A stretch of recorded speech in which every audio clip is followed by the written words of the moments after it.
너 혹시 짬밥 좀 먹어봤어? 너 몇 기야? 말해봐. 육사 45기. 한 대대장의 오만한 삿대질이 등산복을 입은 아줌마를 향해 쏟아집니다. 하지만 그는 몰랐습니다. 자신이 기술을 따지며 짓밟은 그 여성이 자신의 군 생명을 단숨에 끊어버릴 수 있는 4개의 별 현역 야전군 사령관이었다는 것을.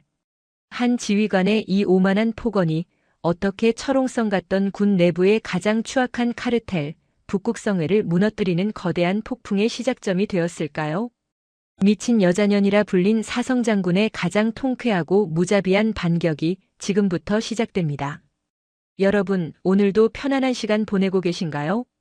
시청 후 잊지 마시고 구독과 좋아요 한 번씩 꼭 눌러주시면 감사하겠습니다. 경기도 용인시. 대한민국 육군의 지상 전력을 총괄하는 거대한 지상작전 사령부. 그 심장부인 사령관 집무실은 거대한 통유리창 너머로 광활한 부대 전경을 품고 있었다. 그 책상 앞에 대한민국군 창설 이래 야전군을 지휘하는 최초의 여성 사성장군 육선영 대장이 앉아 있었다. 그녀의 어깨에 달린 4개의 별은 그 자체로 거대한 투쟁의 역사였다.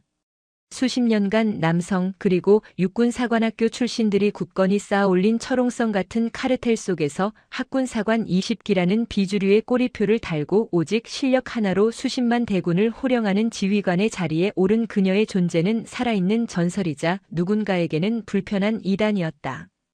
육선영 대장은 매일 아침 공식적인 보고라인 외에 가장 낮은 곳의 목소리를 직접 듣기 위해 만들어둔 익명 제보 시스템 울림함을 확인하는 것으로 일과를 시작했다. 그날 아침 유독 그녀의 눈을 사로잡은 한 통의 편지가 있었다. 발신지는 경기도 연천군 대한민국 최전방 중에 최전방을 수호하는 제5보병사단 열쇠부대 예하의 한 보병대대에서 온 것이었다. 편지의 내용은 처참했다. 사령관님, 살려주십시오. 이곳은 지옥입니다. 한 병사의 절박한 외침으로 시작된 편지에는 해당 부대 35보병연대 이 대대의 대대장인 천강일 중령의 이름이 선명하게 박혀 있었다. 그는 부임한 이래 부대를 자신의 왕국처럼 다스리며 병사들을 향한 상습적인 폭언과 구타, 심지어는 비인간적인 가혹 행위를 일삼고 있다는 것이었다. 천강일 중령은 매일 아침 육사 45기가 만든 완벽한 군대를 외치며 우리를 짐승 취급합니다. 얼마 전 혹한기 야간 경계 근무 중 한 후임이 심각한 동상 증세를 보이며 복귀를 요청했지만 정신력이 빠져서 그렇다며 완전 군장으로 얼어붙은 연병장을 20바퀴 돌게 했습니다. 그 후임은 결국 발가락 3개를 절단할 위기에 처했습니다. 이것은 살인입니다. 이것만으로도 육선영의 미간은 깊게 패였다. 하지만 편지의 다음 내용은 그녀의 분노에 불을 지폈다.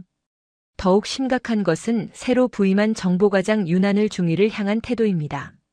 천 중령은 공공연하게 계집이 전투부대 정보과장이 웬 말이냐, ROTC년들은 군기가 빠졌다며 모든 간부 앞에서 모욕을 줍니다.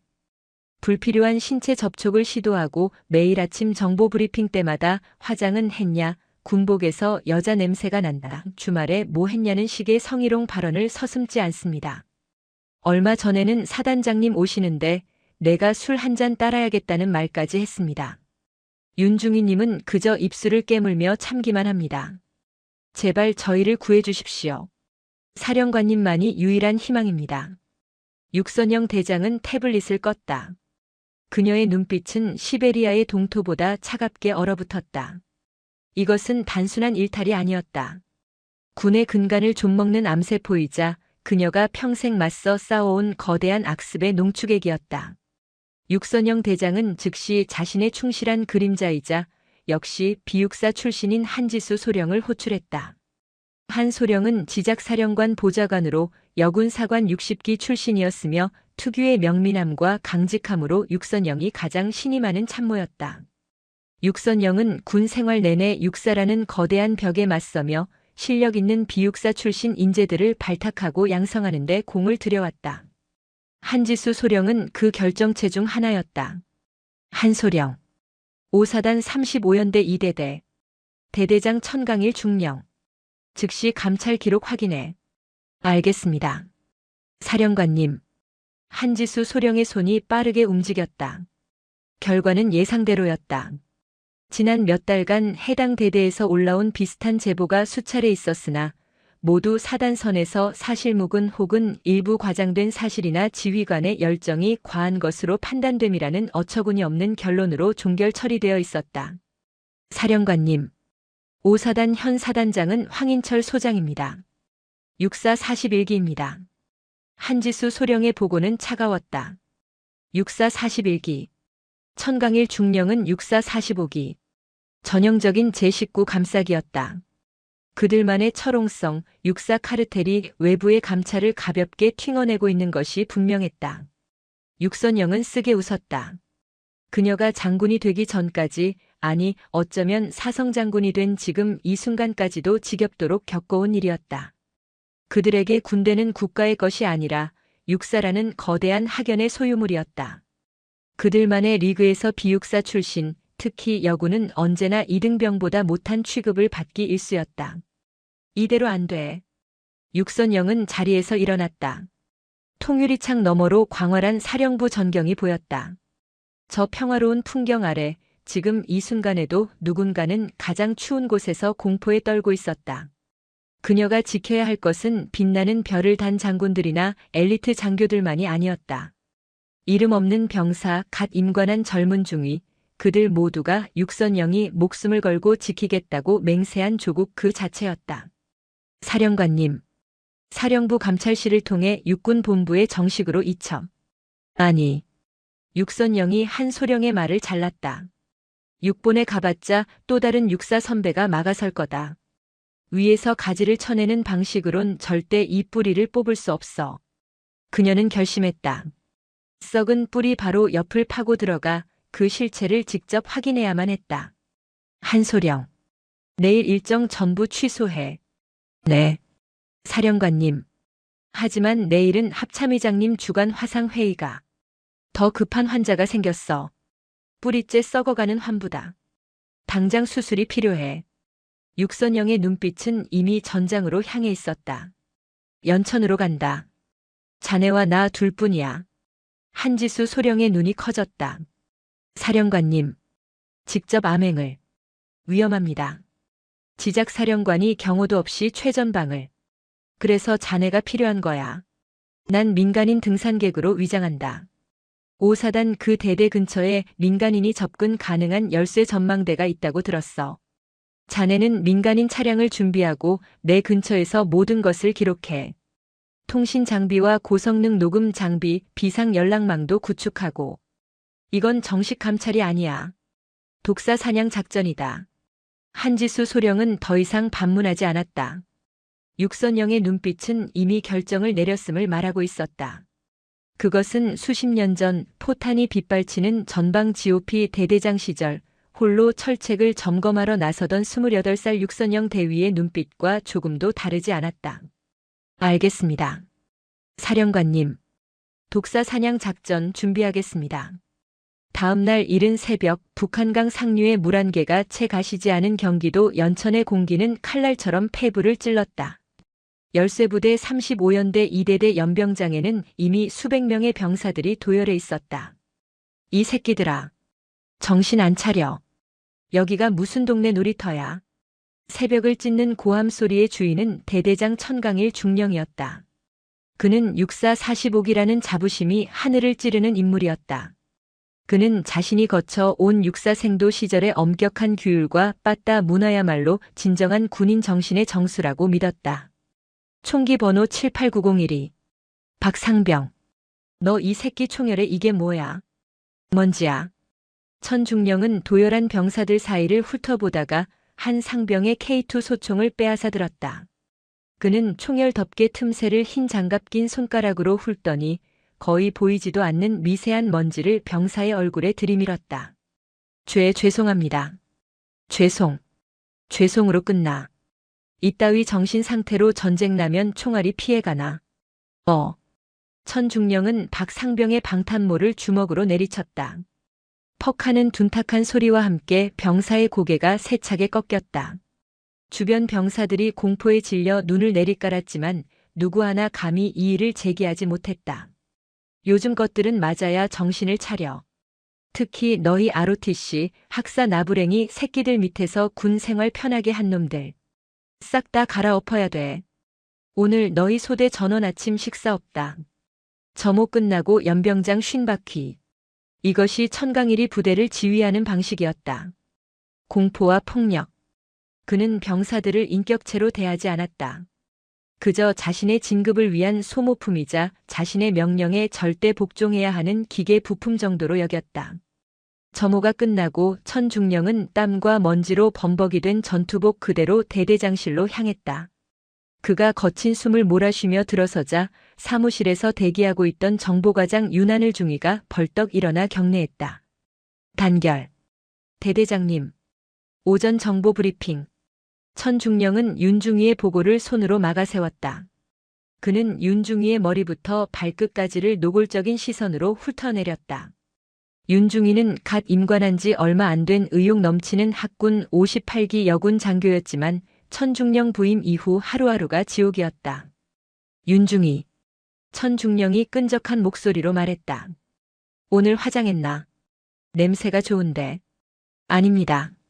업무 보고. 됐어. 업무.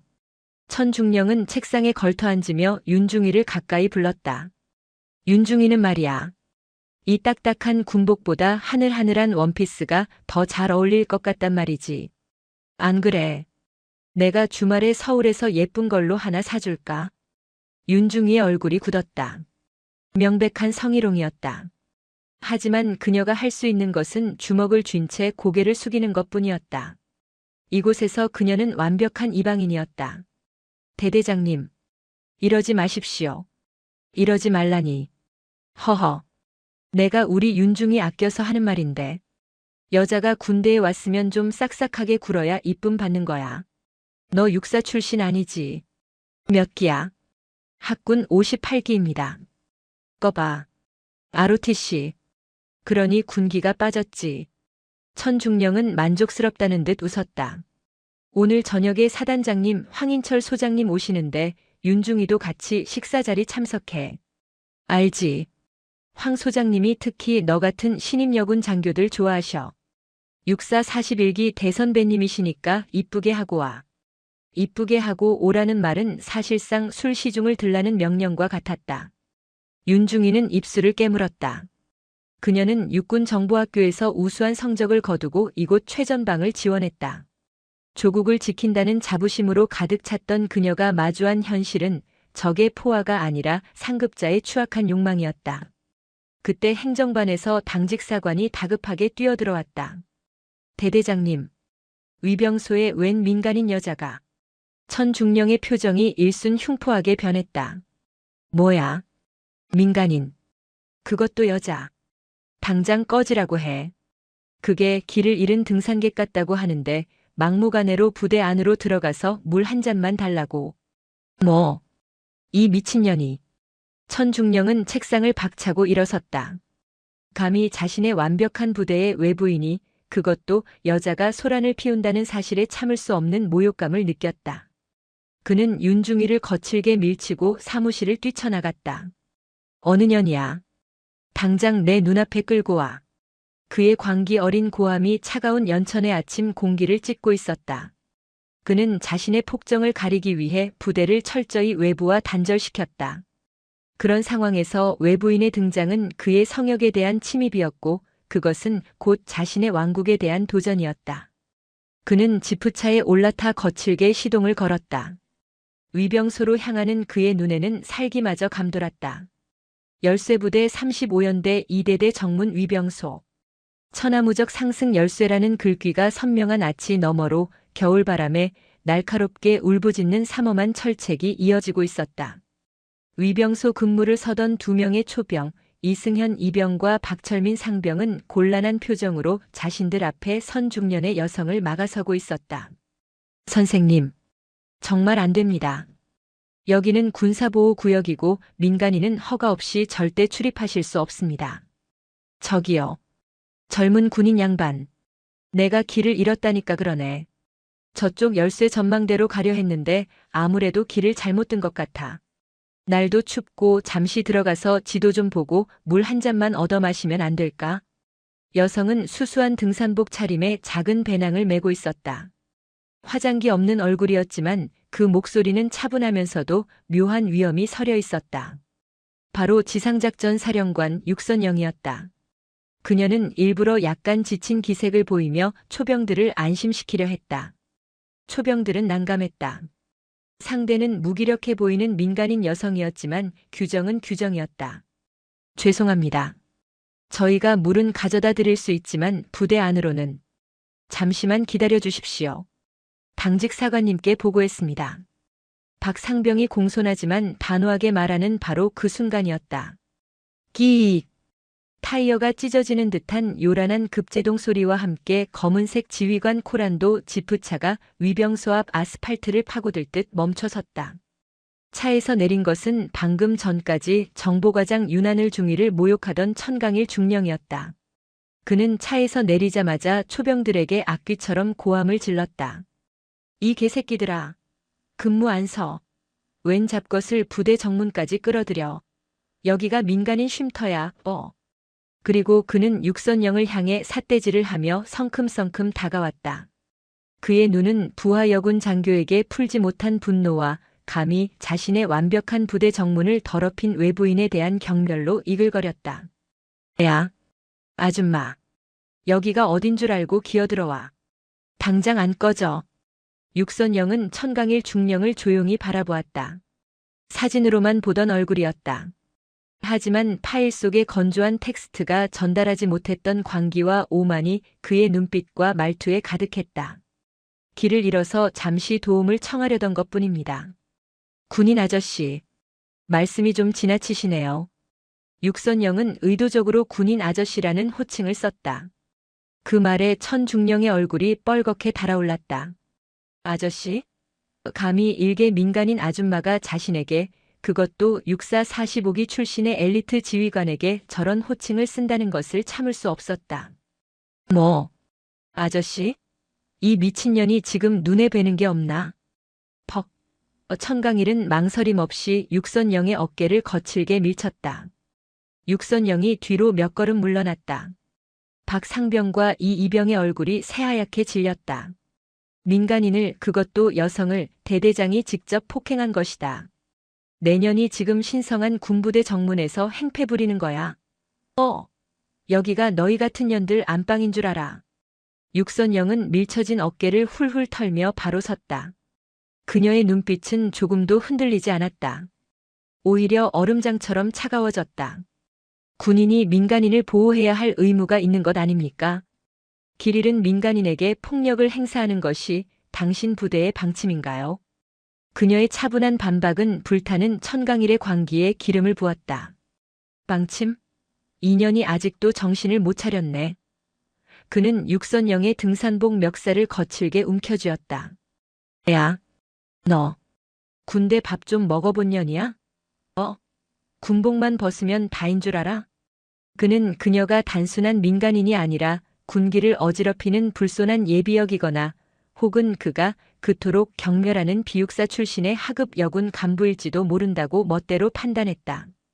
그의 뇌 속에서 감히 자신에게 육사 출신인 자신에게 대드는 존재는 그가 짓밟아도 되는 하등한 존재여야만 했다. 초병들이 그를 말리려 했다. 대대장님, 진정하십시오. 민간인입니다. 시끄러. 이 새끼들도 전현이랑 한패야? 명령 불복종으로 영창 보내줄까? 천중령은 그들을 발길질로 쫓아내듯 위협했다. 그는 다시 육선영에게 얼굴을 들이밀었다. 역한 알코올 냄새가 희미하게 풍겼다. 어젯밤 마신 술이 아직 덜 깬 모양이었다. 내년 꼴을 보아하니 어디서 군대 구경이나 온 것 같은데 감히 누굴 가르치려 들어. 그의 눈은 경멸로 가득 찼다. 내가 육사 45기야. 육사. 너 같은 잡것하고는 뼈대부터가 다르다고. 알아들어? 그는 육선영을 위아래로 훑어보며 비웃었다. 너 혹시 군대 밥 좀 먹어봤어? 너 몇 기야? 말해봐. 그의 목소리는 경멸을 넘어 조롱으로 가득 찼다. 내년이 학군이야? 학사야? 아니면 어디 여군 나부랭이야? 내년 군기 잡던 선배가 누구야? 내가 육사 45기 천강일 중령이다. 내년 같은 ROTC 년들이나 3사 출신 새끼들하고는 급이 다르다고. 육사 45기. 그에게 그것은 세상을 나누는 절대적인 기준이자 모든 것을 용서받을 수 있는 면죄부였다. 그는 육선영의 침묵을 공포로 인한 굴복이라 해석하고 더욱 기고만장해졌다. 얼굴 보아하니 반반하게 생겨서. 남자 군인들 홀리러 왔나? 우리 부대 군인들 피 끓는 거 몰라? 이년아. 여기서 더 알짱되면 무슨 꼴 당할지 몰라. 당장 꺼져. 그는 육선영을 벽 쪽으로 거칠게 밀어붙였다. 그러고는 자신의 권위를 과시하듯 그녀의 뺨을 올려붙이기 위해 손을 번쩍 들었다. 오늘 내가 내년 버르장머리를 고쳐주마. 그 순간이었다. 육선영의 등산복 상의 주머니에서 작지만 날카로운 녹음 신호음이 삐릭하고 울렸다. 천중령은 듣지 못했지만 육선영은 똑똑히 들었다. 그녀는 자신을 향해 날아드는 손바닥을 피하지 않았다. 그저 얼음처럼 차가운 눈으로 광기에 휩싸인 천중령의 눈을 정면으로 꿰뚫어 보았다. 당신, 방금 돌이킬 수 없는 실수를 했어. 뭐? 이 미친년이 끝까지. 천중령은 이성을 완전히 잃었다. 그는 초병들에게 소리쳤다. 당장 전연 포박해. 위병소 철책에 묶어놔. 군사기밀 탐지하러 온 간첩일지도 몰라. 이건 대대장 명령이다. 초병들이 대대장님.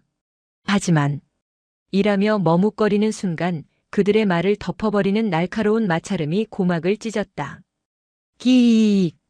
민간인 번호판을 단 검은색 세단 한 대가 맹렬한 속도로 달려와 위병소의 차단기를 그대로 뚫을 듯한 기세로 지프차 앞을 가로막으며 멈춰섰다. 뒷문이 열리기가 무섭게 검은색 정장을 입은 건장한 사내 2명이 뛰어내렸다. 그들은 민간인 복장이었지만 한치의 오차도 없는 움직임으로 순식간에 육선영과 천강일 사이를 막아섰다. 그들은 지상작전 사령관 직속 군사경찰 경호대원들이었다. 조수석에서 내린 한지수 소령이 천중령을 향해 얼음 같은 목소리로 소리쳤다. 지금 뭐 하는 겁니까?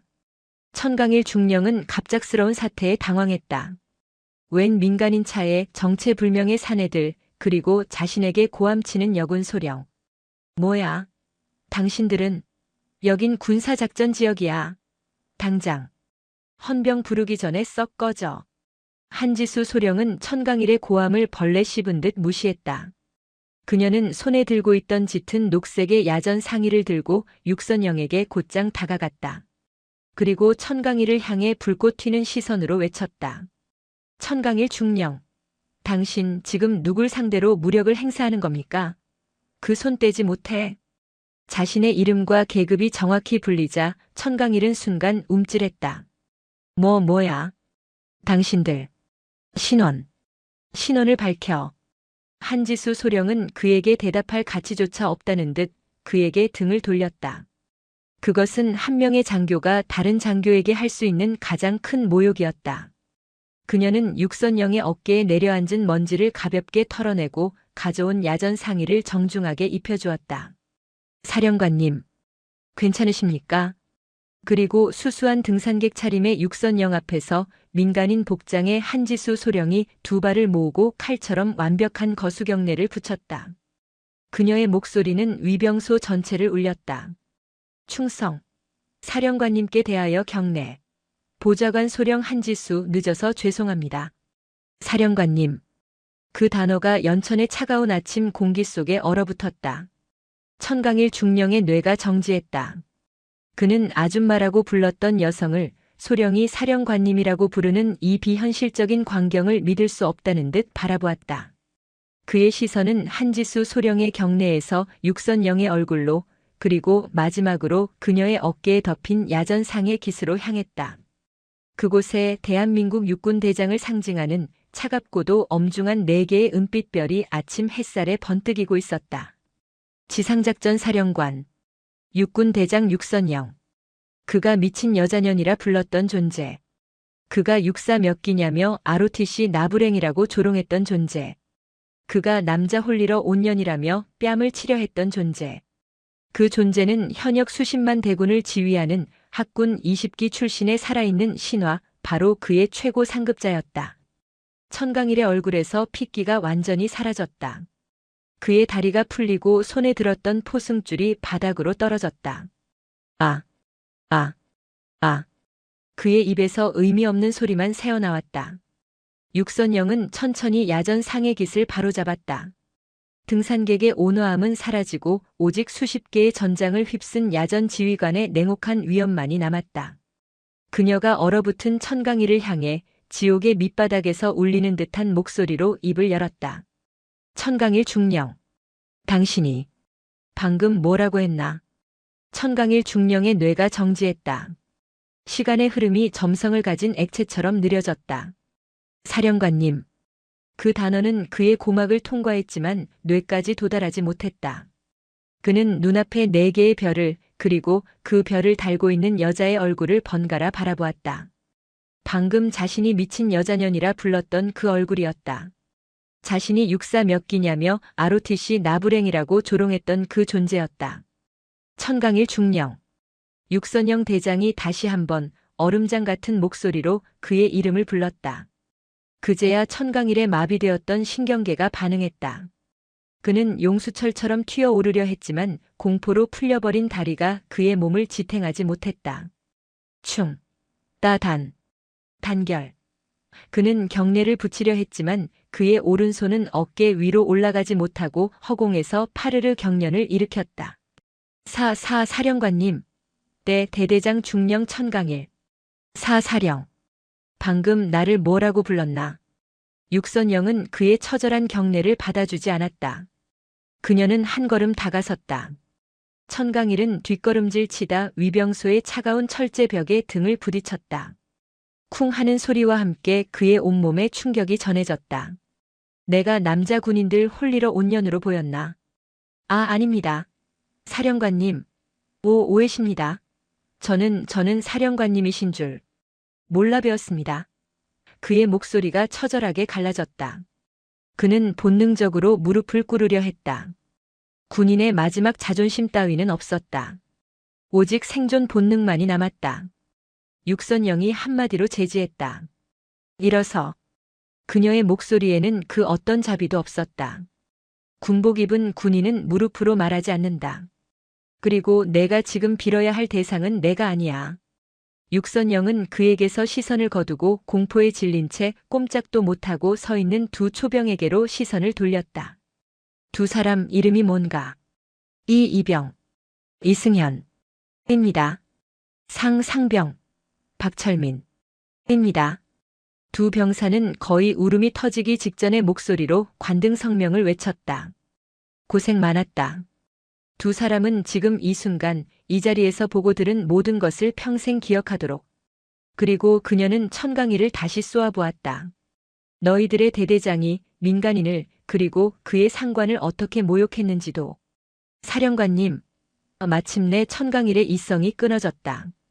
그는 그대로 바닥에 무릎을 꿇고 육선영의 군화를 잡으려 했다. 제가 죽을 죄를 지었습니다. 사령관님.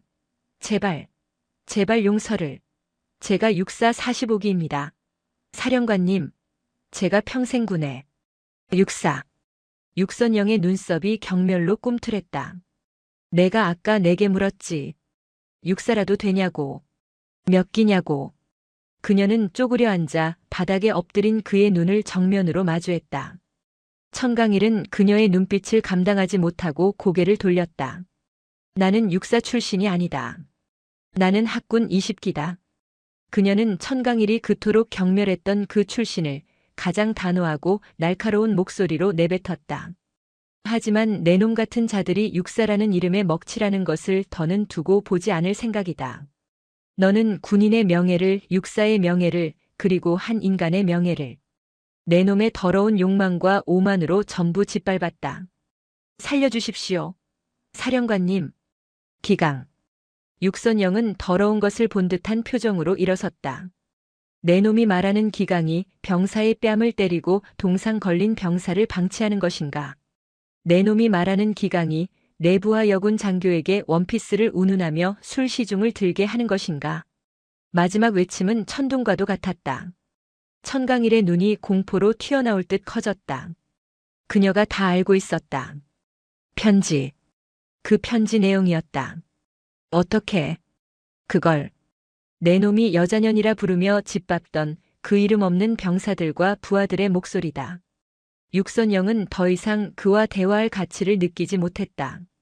그녀는 자신의 등산복 주머니에서 방금 전 천강일의 모든 폭언을 녹음한 소형 녹음기를 꺼내들었다. 그리고 다른 쪽 주머니에서 전군을 통틀어 몇 대 없는 지작사령관 직통 위성 전술 통신기를 꺼내들었다. 국군 방첩 사령관 연결해. 짧은 신호음 뒤 수화기 너머로 긴장된 목소리가 들려왔다. 방첩 사령관입니다. 사령관님, 무슨 일이십니까? 여기는 연천 5사단 35연대 2대대 정문. 현 시간부로 지상작전 사령관 육선영 대장의 명령이다. 그녀의 목소리는 위병소를 넘어 혹한의 산 전체를 울리는 듯 했다. 국군방첩사령부는 즉시 최정예 수사팀을 헬기에 태워 본인이 있는 위치로 급파한다. 5사단이나 육군본부에는 이 사실을 알릴 필요 없다. 이것은 지작사령관 직권으로 발령하는 특별명령이다. 네, 5사단. 알겠습니다. 사령관님, 즉시 출동하겠습니다. 육선영은 바닥에 주저앉아 넋이 나간 천강이를 얼음 같은 시선으로 내려다보며 통신기에 대고 말했다. 도착 즉시 이 부대 대대장 천강일 중령의 신병을 확보한다.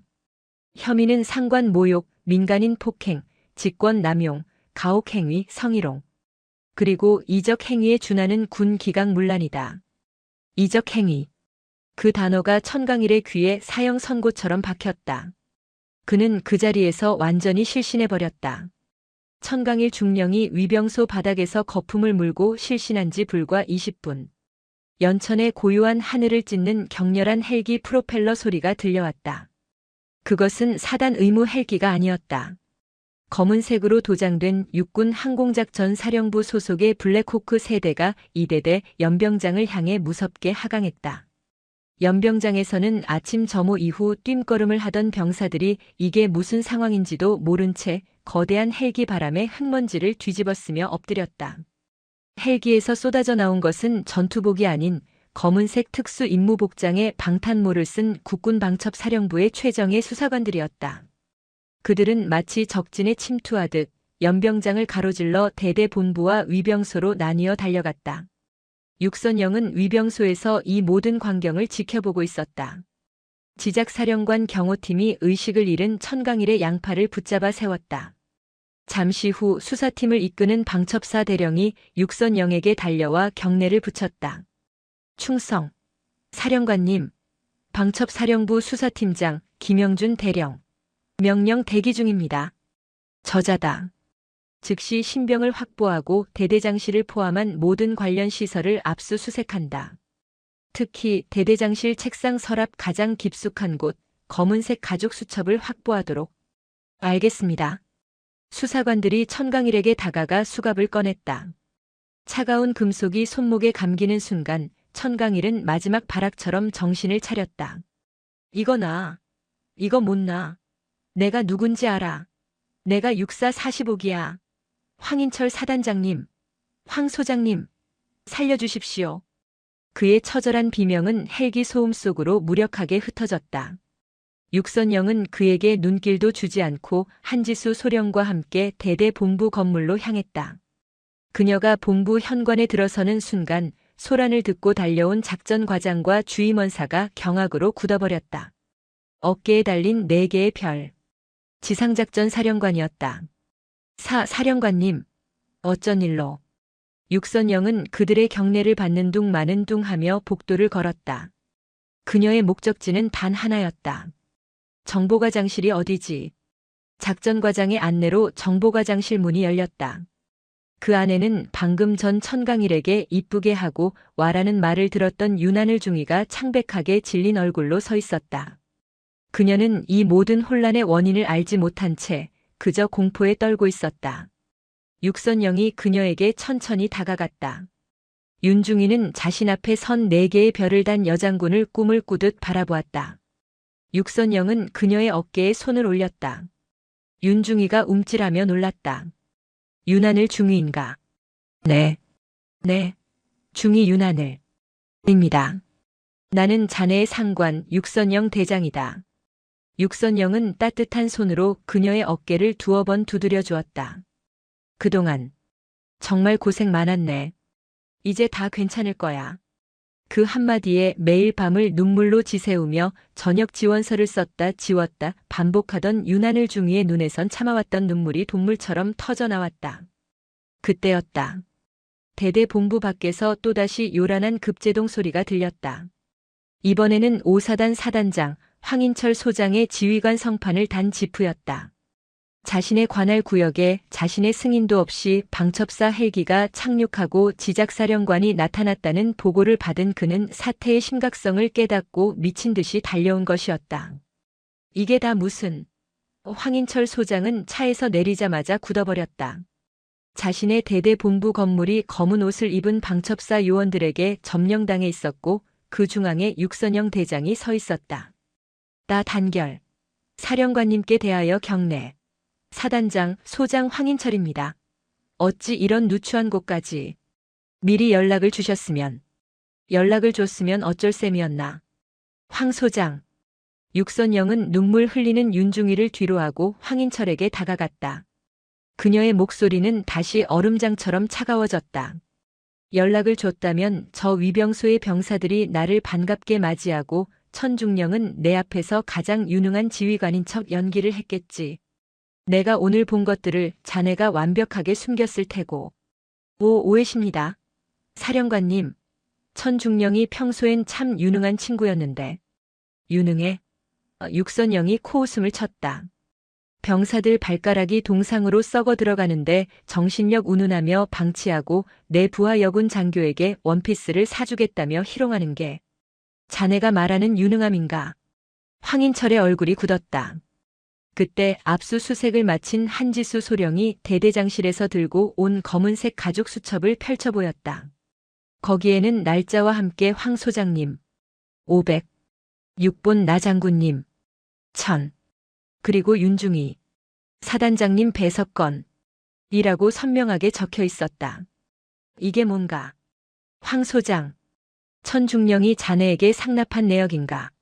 아니면 자네가 상납을 요구한 건가? 내 부하 여군 장교를 술자리에 배석시키라고 한 건 자네 지시였나? 아닙니다. 모르는 일입니다. 저놈이 저를 모함하려고. 모함. 육선영은 더 이상 들을 가치도 없다는 듯 그를 지나쳤다. 황인철 소장. 금일부로 직무에서 배제한다. 모든 지휘권은 부사단장에게 이양한다.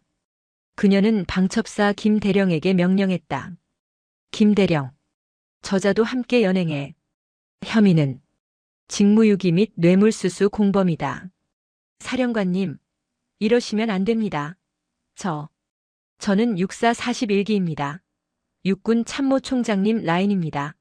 사령관님, 황인철의 마지막 비명은 방첩사 요원들의 거친 손에 의해 가로막혔다. 이 사태의 진짜 배후 5사단의 상급 부대인 육군단장 나승필 중장은 자신의 집무실에서 보고를 받곤 불같이 격노했다. 그는 육사 39기, 육사 출신들의 비밀 사조직 북극성회의 현 회장이었다. 감히 학군 출신 계집 하나가 그것도 사령관이라고. 나승필 중장은 황인철과 천강일이 체포된 것보다 자신의 카르텔의 정면으로 도전장이 날아왔다는 사실에 참을 수 없는 모욕감을 느꼈다. 그는 육선영이 사성장군이 되었을 때부터 그녀를 눈엣 가시로 여겼다. 이대로 당할 순 없지. 전현이 감히 우리 육사의 아성을 무너뜨리려 해. 그는 즉시 자신이 관리하는 군사 전문 매체와 보수 언론사 간부들에게 전화를 돌렸다. 건수가 하나 생겼소. 비육사 출신 지작사령관이 육사 출신 장교들을 상대로 표적 숙청을 시작했소. 아주 자극적으로 써주시오. 여군 라인을 심기 위한 인사보복이라고. 다음 날 아침 신문 헤드라인은 육선영을 공격하는 기사로 뒤덮였다. 단독. 비육사 출신 지작사령관, 육사 출신 장교 표적 숙청 논란. 최전방 지휘 공백 우려. 심층 분석. 육사 출신 지휘관 표적 감찰인가.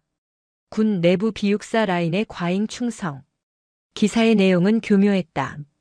육선영의 암행 감찰을 부패 척결이 아닌 인사보복으로 규정했다. 특히 피해자인 윤하늘 중위를 문제의 중심으로 끌어들였다.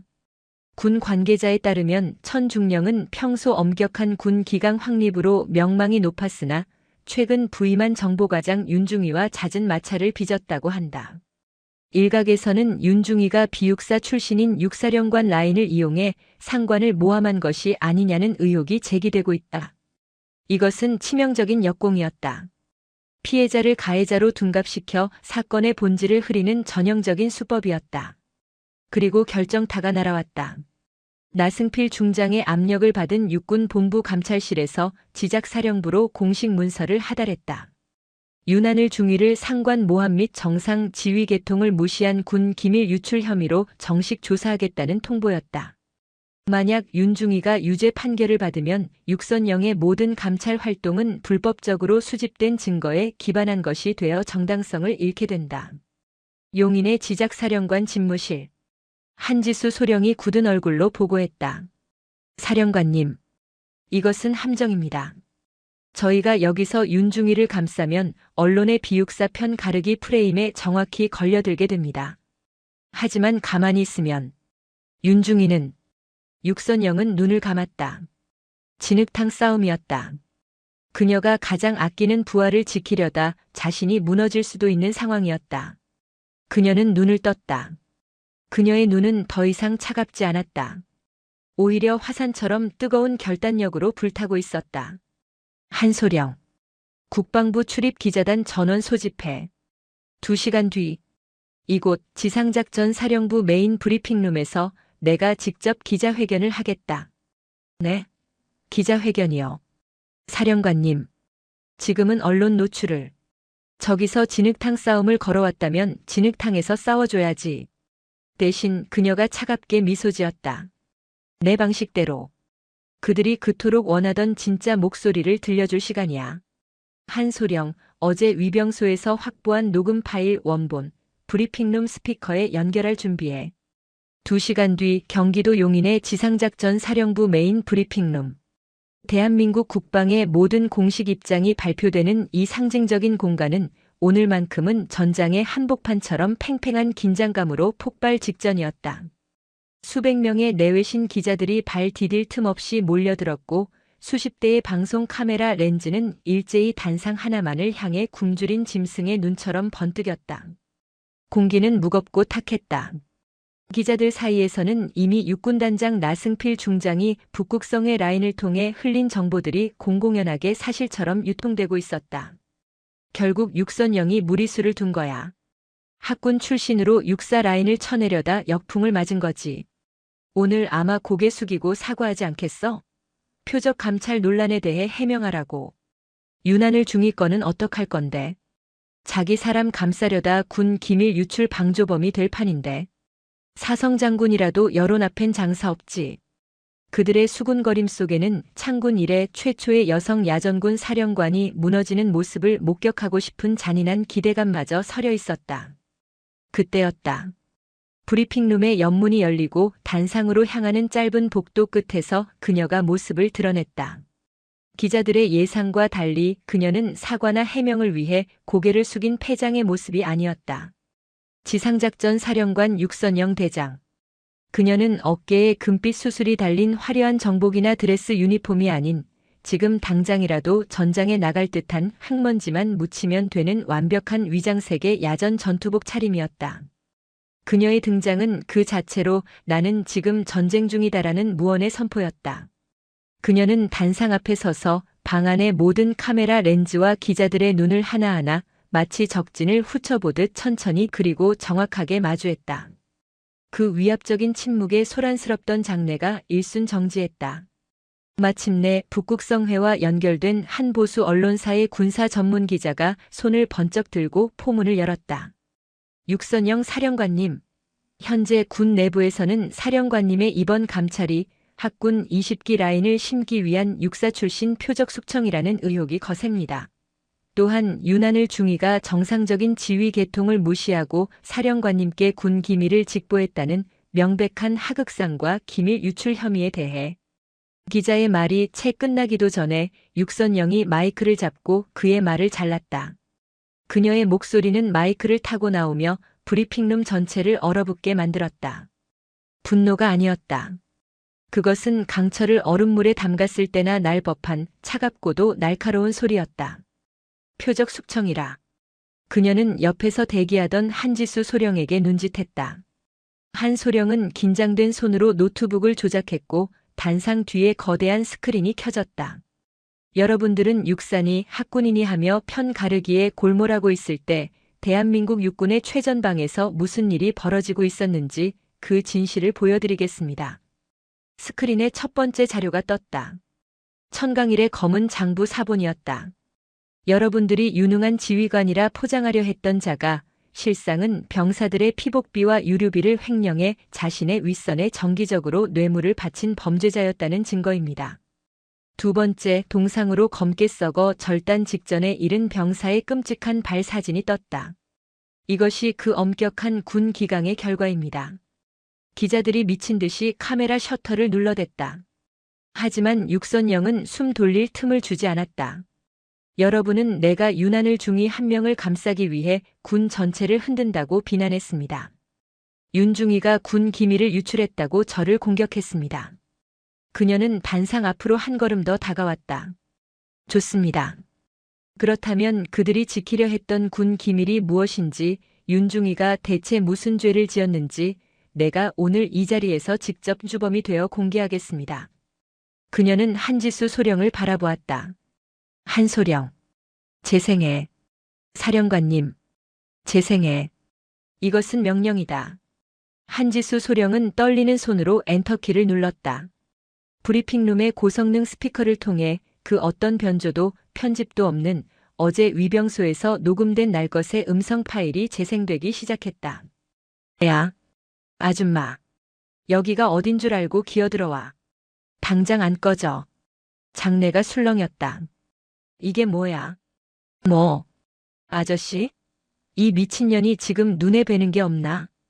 퍽 하는 둔탁한 타격음이 스피커를 통해 생생하게 울려 퍼졌다. 기자들의 표정이 굳어졌다. 내년이 지금 신성한 군부대 정문에서 행패 부리는 거야. 야, 너 군대 밥 좀 먹어본 년이야? 내가 육사 45기야. 육사. 너 같은 잡것하고는 뼈대부터가 다르다고. 알아들어? 너 몇 기야? 말해봐. 내년이 학군이야? 학사야? 아니면 어디 여군 나부랭이야? 내년 같은 ROTC 년들이나 3사 출신 새끼들하고는 급이 다르다고. 얼굴 보아하니 반반하게 생겨서. 남자 군인들 홀리러 왔나? 이년아. 충격. 브리핑룸 전체가 거대한 충격파에 휩싸였다. 이것은 증언이 아니었다. 현직 대대장이 민간인 여성에게 자행한 입에 담을 수 없는 폭언과 폭행, 성희롱의 실황이었다. 녹음이 끝나자 방 안에는 숨소리조차 들리지 않는 죽음과 같은 정적이 흘렀다. 육선영이 마이크를 다시 잡았다. 그녀의 목소리는 이제 불과 같았다. 기자 여러분. 방금 여러분이 들으신 저 아줌마, 저 미친년, 저 ROTC 나부랭이가. 그녀는 자신의 가슴팍을 주먹으로 툭 쳤다. 바로 나 지상작전 사령관 육선영 대장입니다. 그 누구도 감히 숨을 쉬지 못했다. 카메라 플래시조차 터지지 않았다. 이것이 북극성회라는 이름의 카르텔이 비호하던 엘리트의 민낯입니다. 이것이 저들이 군 기밀이라며 숨기려 했던 진실입니다. 그녀는 방 안을 둘러보았다. 그 누구도 감히 그녀와 눈을 맞추지 못했다. 아까 표적 숙청을 외치던 그 기자는 이미 얼굴이 사색이 되어 고개를 쳐박고 있었다. 저에게 육사냐고 물었습니다. 몇 기냐고 물었습니다. 좋습니다. 나는 육사 출신이 아닙니다. 나는 학군 20기입니다. 하지만 그녀의 목소리가 터져나왔다. 나는 대한민국 군인입니다. 저들이 육사라는 이름 뒤에 숨어 자신들의 안위와 진급을 위해 병사들을 소모품 취급하고 여군을 유흥거리로 전락시키면 국민을 여자년이라 모욕할 때 나는 그들이 망가뜨린 군을 다시 세우기 위해 이 자리에 섰습니다. 윤한을 중위권에 대해 말씀드리죠. 육군본부는 피해자인 윤중이를 상관 모함과 기밀 유출로 조사하겠다고 했습니다. 좋습니다. 그렇다면 저 지작사령관 육선영이 오늘 이 자리에서 기밀 유출의 주범이 되겠습니다. 그녀는 한지수 소령에게 외쳤다. 한소령, 지금 당장 이 모든 증거 자료 원본, 방금 그 녹취 파일 원본을 포함하여 이 자리에 있는 모든 언론사에 배포하십시오. 국민들은 알아야 합니다. 사령관님. 하지만 배포해. 이것은 명령이다. 한지수 소령은 떨리는 손으로 전송 버튼을 눌렀다. 기자들의 노트북과 휴대폰으로 검은 장부 원본과 병사들의 증언 파일, 그리고 육사 몇 기냐는 충격적인 사령관 모욕 녹취 파일이 일제히 쏟아져 들어갔다. 이제 이것은 기밀이 아니라 국민의 심판 대상입니다. 육선영은 마지막으로 방송 카메라의 붉은 렌즈를 뚫어지게 바라보았다. 그것은 나승필 중장을 향한, 그리고 그들 카르텔 전체를 향한 마지막 경고였다. 다시 한번 묻겠습니다. 이것이 표적 숙청입니까?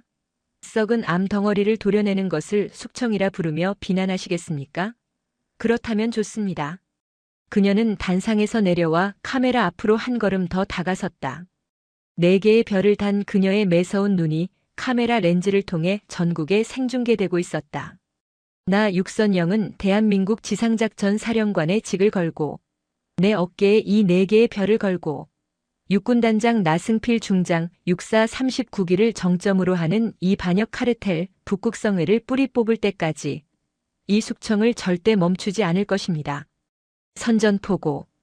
그것은 완벽한 역공이자 거악을 향한 전면전의 시작이었다. 그날 오후 대한민국 모든 언론의 헤드라인은 육선영의 분노와 육군 카르텔의 충격적인 실태로 뒤덮였다.